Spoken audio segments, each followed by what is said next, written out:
삼상 유도 전동기에 대해서 설명을 드리겠습니다. 먼저 점검 방법입니다.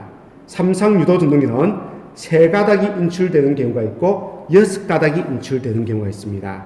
먼저 3가닥이 인출되는 경우를 보도록 하겠습니다. 3가닥이 인출되는 유도 전동기입니다. 하지만은 내부의 골근은 3개의 골근이 감겨 있습니다. 삼상 유도 전동기니까 그렇죠. 그러면은 시작과 끝단자, 시작과 끝단자, 시작과 끝단자. 그래서 6가닥의 전선이 인출되어야 되는데 3가닥만 인출되는 경우는 나머지 끝단자들이 이렇게 결선되고 외부로 노는 것은 시작 단자만 오기 때문에 이렇게 3가닥만 인출되는 겁니다.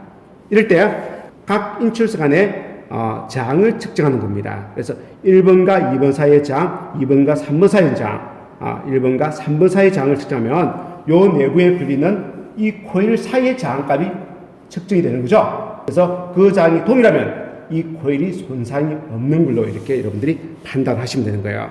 측정해 보도록 하겠습니다. 1번과 2번 사이의 장을 측정하니까 150.13, 2번과 3번 사이의 장을 측정하니까 150.41, 1번과 3번 사이의 장을 측정하니까 150.4. 그래서 소수점 이하 첫째 절까지 거의 같습니다. 그럼 이 내부에 이 골의 상태가 아주 양호한 걸로 판단이 되는 겁니다. 만약에 이것처럼 1번과 2번 사이의 저항값을 측정하니까 그 저항값이 킬로옴으로 나왔죠. 그래서 737옴으로 이렇게 읽어주면 됩니다. 730옴 정도. 자, 2번과 3번 사이는 369옴, 약 반이죠. 1번과 3번 사이는 368옴. 이게 저항차가 심하게 발생되면은 이 골간의 전련 상태가 안 좋다는 걸 의미하는 거예요. 그래서 이 상태로 계속 운전하면은 이 모터가 탈 겁니다. 지금도 이 모터는 아마 열이 많이 발생될 걸로 판단이 됩니다. 실제적으로 요 2배의 저항이 측정된 이 모터는 선이 3가닥 인출됐지만은 삼상 모터가 아니에요. 이건 뭐다? 단상 모터입니다. 그래서 가장 저항값이 거의 2배에 가까운 저항값이 측정된 이 단자에 콘덴서를 설치해서 외부에서 RT전을 공급해서 단상 유도 전동기로 기동을 시키면 되는 겁니다. 그건 앞에 단상 콘덴서 기동 유도 전동기에서 그 내용을 살피면 되겠습니다. 자, 두 번째로 요 콜과 외암 사이에 전련장이 좋은가를 봐야 됩니다. 그래서 이 코일에 전기를 넣으면 이 코일 내부에 전기가 통하죠. 이 전기가 외암으로 이 바깥쪽으로 놓으면 되지 않지 않습니까? 그래서 그 전기가 이 선을 통해서 코일에만 전류가 흘러야 되는 거지 그게 외암에 놓으면 안 되기 때문에 그 사이에 전련장을 측정해서 그 장값이 커야만 전류가 못 넣는 거예요. 전련장값이 얼마 이상을 유지해야 되는 겁니다. 그 전련장을 측정하도록 하겠습니다. 자, 전련장 측정기에 요 오른쪽 빨간 단자가 라인 단자라고 되어 있고요. 요 검은 단자가 뭐다? 어스 단자라고 되어 있죠. 그래서 이거는 라인 쪽에 갖다 대고 이거 검은 선은 뭐다? 어스 쪽에 갖다 대면 되겠습니다. 자, 전련장을 측정하도록 하겠습니다.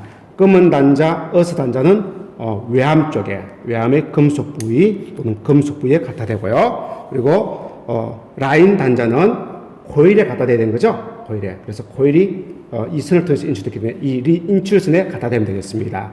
인출선에 갖다 대고 전련장을 측정하도록 하겠습니다. 누를게요. 무한대. 바늘이 조금 갔다가 다시 돌아갔죠. 무한대. 두 번째 선. 역시 무한대. 세 번째 선. 역시 무한대로 전련장이 좋은 상태입니다. 그래서 일반적으로 이 전련장 값이 여기에 있는 제일 낮은 숫자가 1이라는 숫자입니다. 이럴 땐 메가옴이라고 읽어주죠. 그래서 1메가옴 이상이 나오면은 1이나 2나 3이나 요 오른쪽 영역 1 이상이 나오면은 양호한 거예요. 근데 1보다 낮은 값, 요 0과 1 사이 값이 나오면은 이제 안 좋은 상태로 보는데 내선 중에서는 이 전동기가 사용하는 전압에 따라 가지고 0.1, 0.2, 0.3 또는 0.4메가옴 이상을 유지하게끔 하고 있습니다. 그래서 통상 1메가옴 이상의 전련장이 나오면은 그냥 좋다 이렇게 보고 사용해도 된다라고 판단한다는 거죠. 자, 6가닥이 인출된 경우는 그 선에 이렇게 번호가 적혀 있습니다. 1번, 2번, 3번, 4번, 5번, 6번이 적혀 있건 UVW, XY가 Z라고 이렇게 적혀 있습니다. 그래서 인출되는 선에 시작점을 1번, 끝점을 4번, 시작점을 2번, 끝점을 5번, 시작점을 3번, 끝점을 6번에서 1, 2, 3이 가까이 시작점, 4, 5, 6을 가까이 끝점으로 표기하거나 또는 시작점을 UVW, 끝점을 XYZ로 이렇게 표기해서 그 선이나 기호를 가지고 놓습니다. 그래야 외부에서 연결할 때 편리하겠죠. 그래서 이렇게 그 번호나 또는 그 표기가 이렇게 되어 있습니다. 자, 이걸 보고 우리는 각 인출선 간의 저항을 측정해서 이 내부에 코일의 저항이 정상적으로 측정이 되는가를 확인할 거예요. 그래서 도면 보니까 1번과 4번은 측정이 되겠죠. 2번과 5번은 측정돼야 되고 3번과 6번 사이도 저항이 측정돼야 되고 나머지는 연결이 끊어졌으니까 연결이 되면 안 됩니다. 자, 1번과 4번 사이 먼저 확인할게요. 1번과 4번 사이 이렇게 확인했습니다. 7.35 자, 측정의 편의를 도우기 위해서 이 선이 1번 선, 2번 선, 3번 선, 4번 선, 5번 선, 6번 선이 선만 이렇게 인출되어 있는데 우리가 찍기 좋게끔 단자를 하나 달았습니다. 그렇게 이해하시고 1번과 4번 사이의 저항을 측정하겠습니다. 자, 저항값이 7.37ohm이 되겠습니다. 2번과 5번 사이의 저항을 측정하도록 하겠습니다.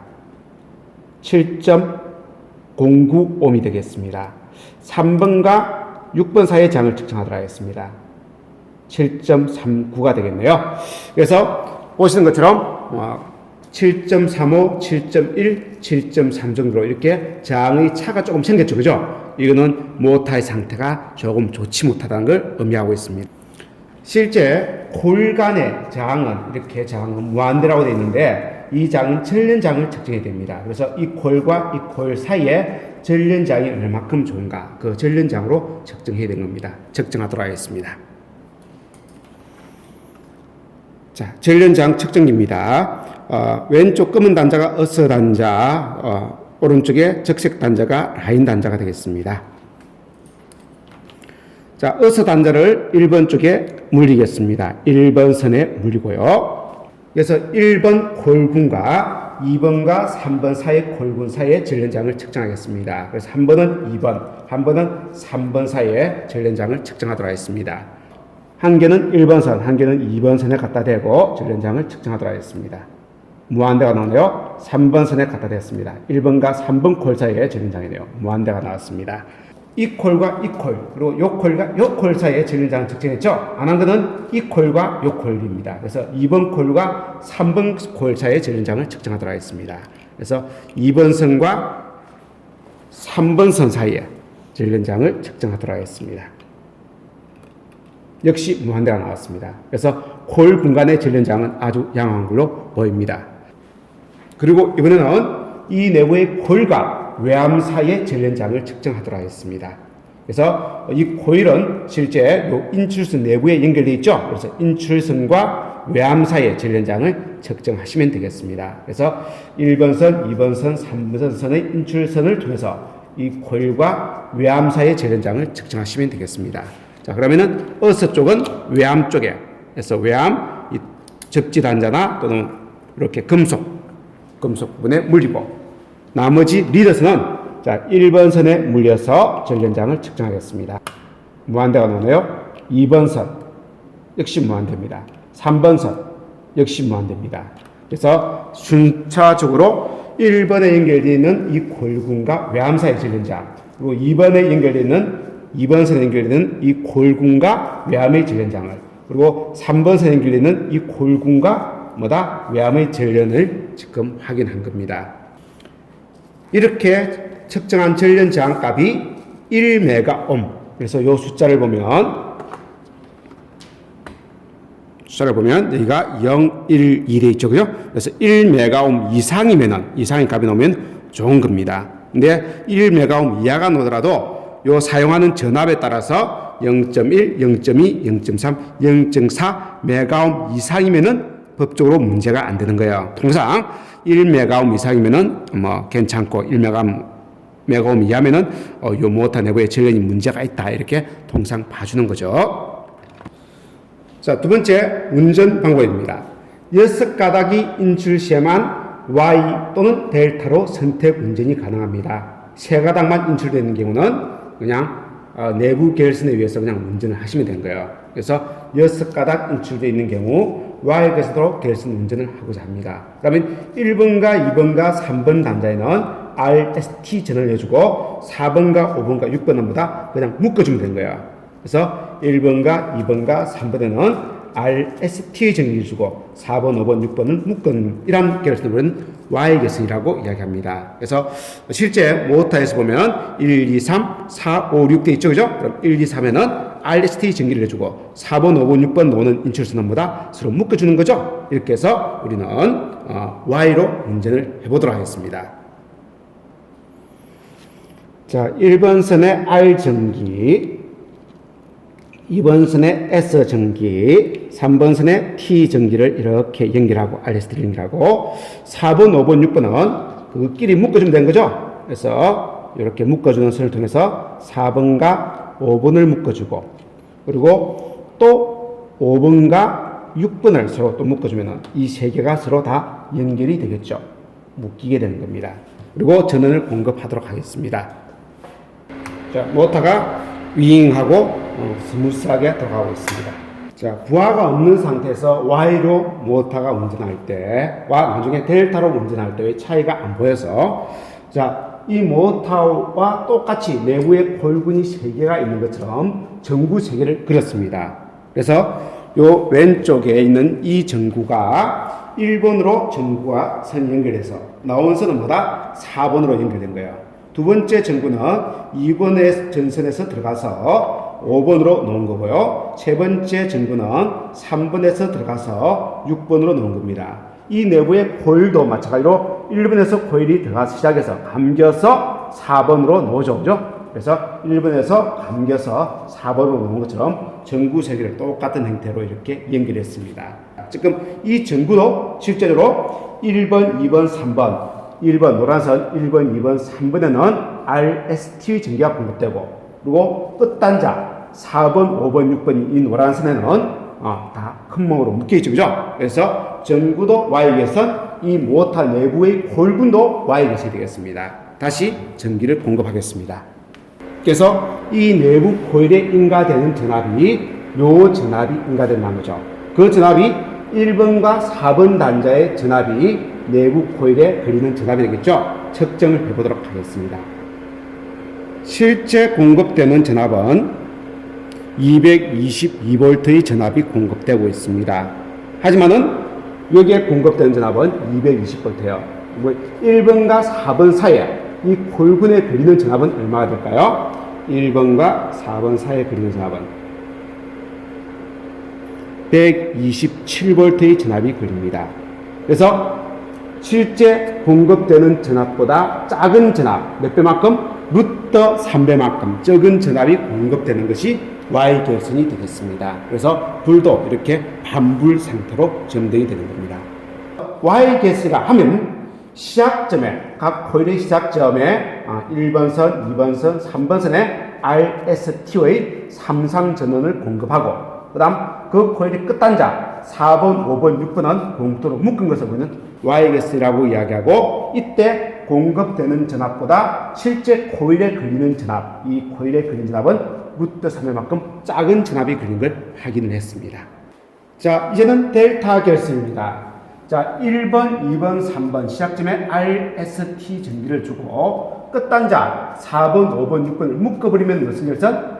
Y 결선이었습니다. 근데 이 끝단자를 4번을 옆에 있는 시작 단자에 묶어주고 5번을 옆에 있는 시작 단자에 묶어주고 6번을 처음 단자의 시작점에 묶어주면 이러한 결선을 우리는 델타 결선이라고 이야기합니다. 그래서 이 결선이 결국 이거하고 똑같습니다.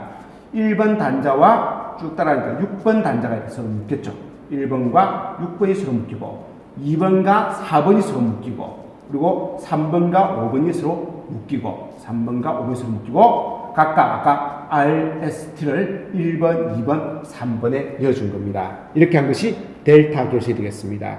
그래서 본다면 1번, 2번, 3번 시작점에 RST 전원이 들어간 것은 Y하고 똑같은 내용이죠. 근데 4번, 5번, 6번 이 끝단자가 같이 묶여버린 게 아니고 4번을 2번에, 5번을 3번에, 6번을 1번 선에 묶어서 운전하는 겁니다. 그걸 우리는 델타 계수이라고 얘기합니다. 자, 볼까요? 자, 풀어서. 자, 4번을 어디에 묶어줍니까? 2번에 같이 묶어주는 거죠. 요 4번을 어디에? 2번에 같이 이어주는 겁니다. 4번을 2번에 이어주고요. 그 다음 5번을 어디에? 3번에. 요 5번의 리더선을 3번에 이어주고요. 그리고 끝단자 6번의 끝단자를 1번에 연결해줍니다. 6번 요 부분을 1번하고 같이 묶어준다는 거죠. 첫 번째 선하고 묶어준다는 겁니다. 이렇게 하면은 델타 계수이 되겠습니다. 도전해 보겠습니다. 모터가 힘있게 들고 있네요. 불의 밝기도 훨씬 밝아졌습니다. 이렇게 도는 게 델타 계수이 되겠습니다. 그래서 델타 계수는 시작 단자, 코일의 시작 단자에 RST를 넣는 것은 Y하고 똑같습니다. 근데 코일의 끝 단자를 묶어주는 게 아니고 역코일의 시작 단자에 묶어주는 것이 우리는 델타 계수이라고 이야기합니다.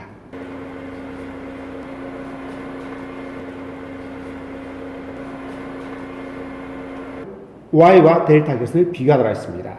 공급되는 전압은 220V의 삼상전원이 공급된 상태에서 설명하도록 하겠습니다. 먼저 Y겠습니다. Y는 실제 코일군에 인가된 전압은 공급되는 전압보다 루트 3배만큼 작은 전압이 인가됩니다. 그래서 즉 127V의 전압이 인가된다는 거죠. 그래서 이 코일군 한 개 공급되는 전압은 여기 인가되는 전압은 공급되는 전압의 루트 3분의 1배만큼 적은 전압이 공급되는 겁니다. 자, Y 계수 해볼게요. Y 계수는 4번, 5번, 6번 끝단자를 묶은 거죠. 그래서 끝단자 4번, 5번, 6번 끼리를 이렇게 묶어준 겁니다. Y 계수 되겠네요. 자, 이 상태에서 운전. 인가되는 전압은 222V입니다. 근데 실제 코일 1번과 4번 사이의 코일에 걸리는 전압은 1번과 4번 사이 이 코일에 걸리는 전압은 127V로 루트 3배만큼 작은 전압이 걸린 걸 확인을 했습니다. 자, 델타 계수는 끝단자 4번을 2번에 연결하고 4번 끝단자를 2번에 연결하고 5번 끝단자를 3번에 연결하죠. 세 번째 코일의 시작점에 연결합니다. 그리고 6번의 끝단자를 첫 번째 코일군의 시작점 1번에 연결하겠네요. 이 상태에서 전원을 인가하도록 하겠습니다. 공급되는 전압이 앞에 확인한 것처럼 220V의 전압이 공급되고 있습니다. 그리고 1번과 4번 사이 1번과 4번 R상에 걸려있는 이 코일군에도 똑같은 220V의 전압이 공급이 되는 걸 확인했습니다. 전구의 밝기로도 그게 눈으로 보이죠. 그래서 델타 계수는 실제 코일군에 인가된 전압은 실제 공급되는 전압과 동일한 전압이 걸립니다. 즉 220V의 전압이 인가되는 겁니다. 자, 모터의 용량이 1마력짜리입니다. 그래서 이렇게 모터의 용량이 적은 경우는 Y로 할지 델타로 계산할지는 외부에서 인가되는 전압에 따라서 결정되는 거예요. 그래서 지금 전압이 두 개가 표시되어 있습니다. 220에 380이라고 되어 있습니다. 220으로 공급되는 회로에서는, 즉 외부에서 인가되는 전압이 220V일 때는 자, 저전압이니까 이렇게 계산하는 겁니다. 그래서 1번과 6번이 묶이고 2번과 4번이 묶이고 3번과 5번이 묶인 상태에서 RST 전원을 공급하는 방식, 조금 전 학습했던 델타 방식입니다. 그럼 실제 이 코일군에 걸리는 전압은 몇 볼터? 220V의 전압이 그런 거예요. 그래서 220V의 코일군에 걸리는 전압에 의해서 모터가 1마력으로 그 힘으로 운전이 되는 겁니다. 근데 외부에서 인가되는 전압이 380V라면, 이 표기된 전압 중에 높은 전압이라면 이게 고전압에 해당되는 거죠. 그럴 때는 자, 4번과 5번과 6번이 묶이고 1번과 2번, 3번에 RST 전원을 공급하는 이러한 방식으로 전기를 공급하라는 거죠. 그럼 실제 모터 코일에 걸리는 전압은 얼마입니까? 380V보다 루트 3배만큼 적은 220V가 되는 거죠. 그래서 요 경우도 220V, 요 경우도 실제 코일에 그리는 전압은 220V예요. 그래서 이 경우는 실제 일을 하는 마력수는 1마력으로 운전이 되는 겁니다. 그래서 220V의 공급 전압이 공급될 때는 델타로, 380이 공급될 때는 Y로 해서 실제 코일에 그리는 전압은 220V로서 그 전압일 때 1마력으로 운전한다는 뜻이 되는 겁니다. 근데 만약에 220V의 전압이 공급된 회로에 이렇게 Y로 계산한다면 실제 코일에 그리는 전압은 220V의 나누기 루트 3인 127V의 전압이 그리죠. 그러면 이 모터는 1마력으로 운전이 안 돼요. 즉 힘이 엄청 딸린 상태로 운전이 되는 겁니다.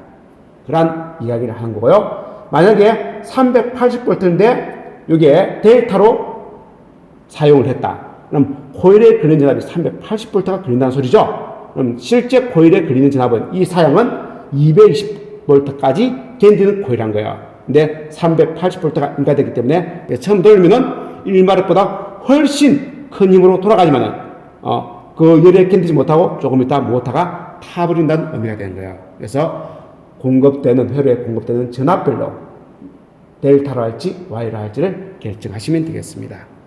자, 정리하면은 모터의 용량이 적은 경우는 공급 전압과 모터 코일근이 견디는 전격 전압과의 관계를 따져서 Y로 할지 델타로 할지를 선택해서 사용하시면 되는 거예요. 이런 걸 우리는 치객기동이라고 이야기합니다. 모터의 용량이 큰 경우는요, 기동 시에는 Y로, 일정 시간 후에는 델타로 운전되는 Y기동, 델타 운전 방식을 많이 채용해서 쓰고 있습니다. 그는 시퀀서를 직접 연결해서 운전하면서 여러분들께 설명을 드리겠습니다.